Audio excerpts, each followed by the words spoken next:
we will move on and look ahead to this week. Yes, where we have a couple of nice games for you. The first of which is Russia v Georgia, all the way out in Kalinigrad, I should say, and Kalinigrad Stadium, aptly named. That's going to be on Saturday at 1 o'clock local time. That's a 10 o'clock kickoff for those under GMT in the UK and Ireland. It's going to be kind of a clear, crisp, cool 1 degree.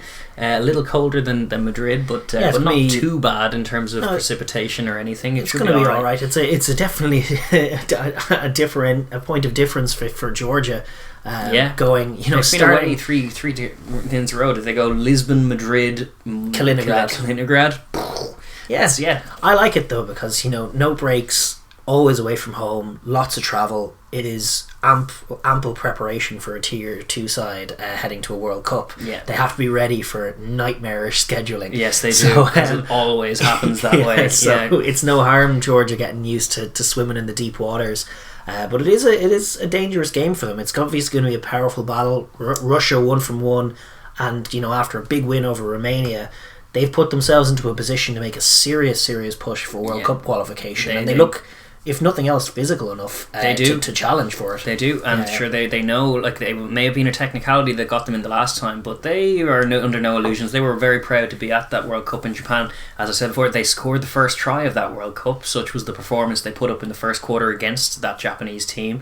They like Russia have grown up a fair bit in the last couple of years and are not to be slept on in this tournament at all. They can definitely do a job at home, and Georgia will need to be alert to that because there's potential for fatigue. Russia have come off a rest week now, and they'll have been kind of priming themselves for this big what is the biggest test for all of these non-Georgian teams, is Georgia coming to town. Indeed. And like Portugal is like a lesser prep for a game against Spain. Romania is kind of a lesser prep for a game against Georgia. And the model is for a Russian win here is quite similar to what they did against Romania, in that it starts with robust defense and ends with your opposition getting ill-disciplined and frustrated, you exploiting that. You kicking your goals and kicking yourself to victory, ideally. Pretty much. I mean, I don't know if they'll get away without scoring a try at all. Against Georgia you will. It's a step up, and you'll need to be clinical enough to take a try. I also suspect Georgia won't be as ill-disciplined as week 1 Romania were. No, but it did start with with Russia shutting down the defence. When these sides played last year, it was 0-0 at half time, and that came from Russia really defending. Georgia were trying again to expand their game. They were trying to find the extremity of the field, and Russia were getting out of the line, shutting them down, making big tackles, giving them nothing easy, and forcing them to win it physically on the inside. They do contact all right, do the Russians. They do. We knew that in the World Cup as well, even in the game against Ireland that we were watching. They were physical. They were big. They are. They're a little short of pace. That's what I'll say about them. They could do with a 20-year-old with wheels to just chuck on the wing, because their wingers are big physical lumps as well. That's what Romania have over them. Even though they beat Romania do have the wingers who'll take tries, and Russia still, despite their win, no tries.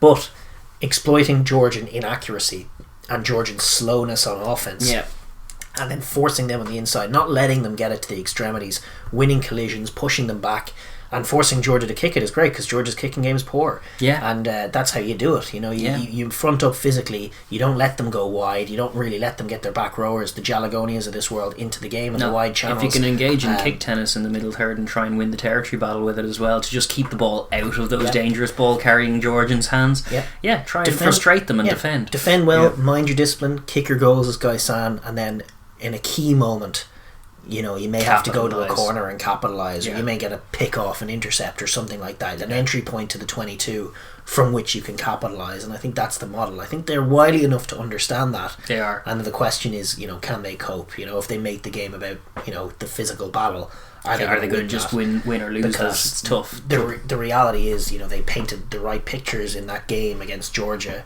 where they were 0-0 at half time, but they were still 0-0 at half time. Indeed. On and the other lost. side of the ball, they didn't do much, and they lost it 16-7, I think, in the end. So I think there's an argument that they're setting themselves up for a loss if they do that. but they just need to be I think wilier. it's still their best chance, because just given the team that they are, like, it's playing to their strengths as well. It's going to be a proper wrestling match though out in Russia, make no mistake about it. Both sides will be very physical, and the collisions will be mighty, and I think the breakdowns will be hotly contested. Indeed. And I think Guy San as well is the key at 10. He kicked all his goals the last time out. Very good he needs to take control of the game, march them down the field, kick them into the right areas of the field, make things awkward for Georgia. Because Georgia's territory game ain't all that. No. It can be suspect. Well, they generate territory through the running game, and that's what Russia have to stop them doing. You don't get to the extremities against us. We get out of the line. You're not going to have the same dominance in the contact that you had against Spain and Portugal. It's going to be awkward for you, and if they can do that and ask the tough questions of them, get a couple of key steals at the breakdown, knock over some points, then they make a game of it. And I think it's an exciting matchup from that point of view. It is. Then from Georgia's point of view, I guess it's a big historical one. It's just crazy to see them with those 3 away trips, as you say, to start their campaign. It might tell. Going from fatigue can Iberia to Kaliningrad is no mean feat. No, it is not. After 2 tough tests. For in terms of their key ways to win this game, I suspect they will go back to that line-out maul that admittedly stuttered and faltered against Spain, but the scrum and the maul, in terms of just launching off set piece and bullying off set piece, it can be a way this Georgian side just exerts that dominance and then gets a bit more clinical on it. Because if it becomes a bit of a stalemate in the contact zone, in terms of you're seeing 2 tier 2 sides that are a little bit clunky on their passing and a little bit slow in terms of not actually having that much speed, then it becomes a wrestling match in the loose, and both sides will be game for it. Where Georgia will have a difference is just their organisation and clinicality on things like maul, on things like scrum.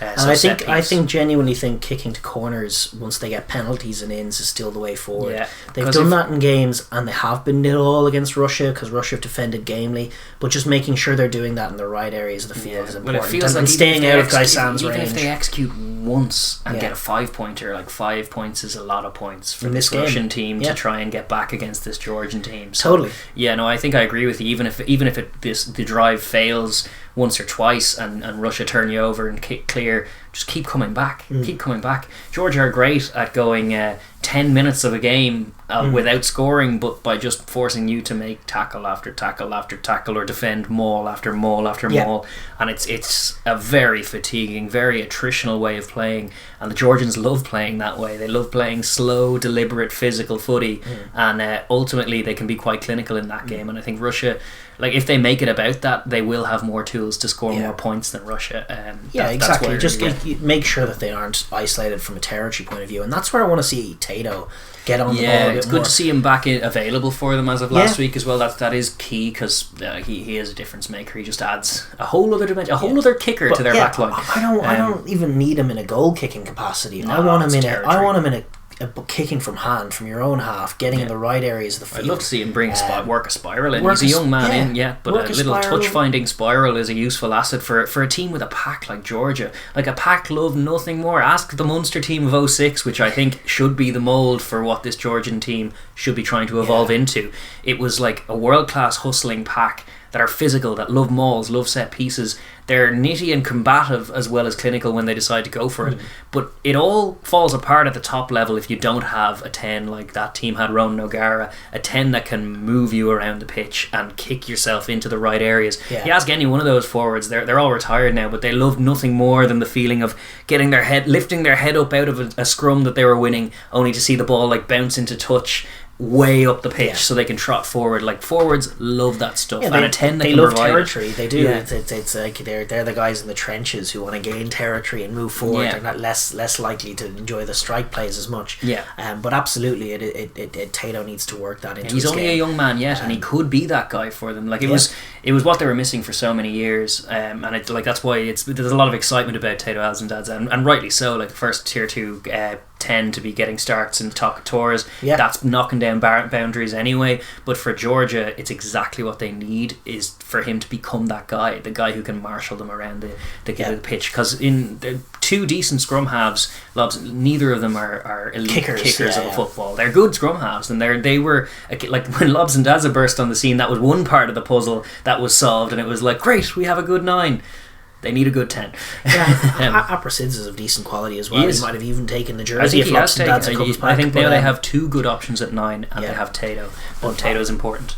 The other thing I think is just defensively, as much as Russia like the matchup with Georgians attacking and Georgia can be clunky and Russia might fancy spoiling it, I think the Georgian defence, which has been improving so well, and starting with the Autumn Nations Cup, they've gotten out of the line, they've been physical. Guys like Melakidze, who's coming back in to start this week, and Tighthead making big jackal steals, being relentlessly physical and tough on the turnover game.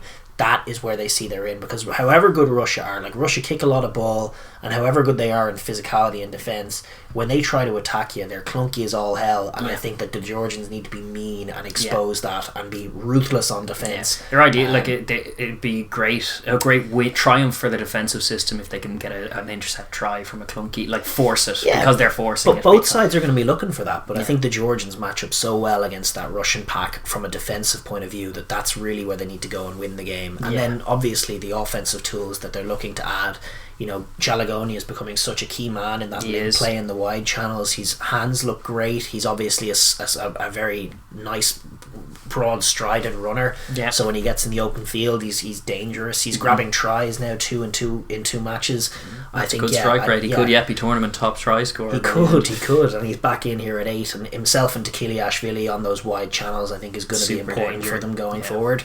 And I definitely think that's an element they want to add. And I also want to see Kvesaladze come to life. Sharakadze has been playing really well in the centre, and seeing those two add strings to their bow and add actually a danger element in the midfield would be a refreshing change. They're building though. I'm encouraged by what I see from Georgia from the first 2 weeks. I really am. The Maul went to shite. The Maul did go to bad place, but I think they can bounce back from that. I think they will be prickly enough to try and go to them all this time, and it wouldn't be surprised. They did get scores in the last quarter from the Maul, but there was a little late in the day. They are fitter than these teams. So with all that, how do you see it going? Because I was angling up to see very little other than a Georgian win. I think they match up very similarly stylistically, so it could be low scoring affair for a little while, but I think Georgian quality will tell in the end, and it could be a two or more score game. It could be. I mean, we were billing Spain as the toughest test.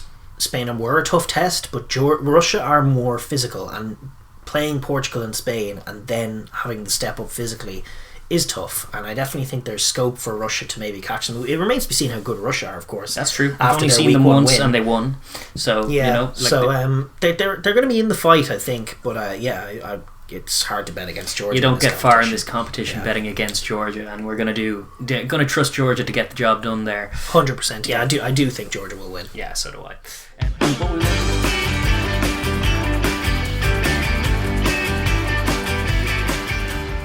Thank you for watching the Overlap Rugby podcast. If you enjoyed that video, please be sure to like and share with your friends. And if you'd like to hear more of what we have to say, please be sure to subscribe and click that bell so you get notified when we upload our videos.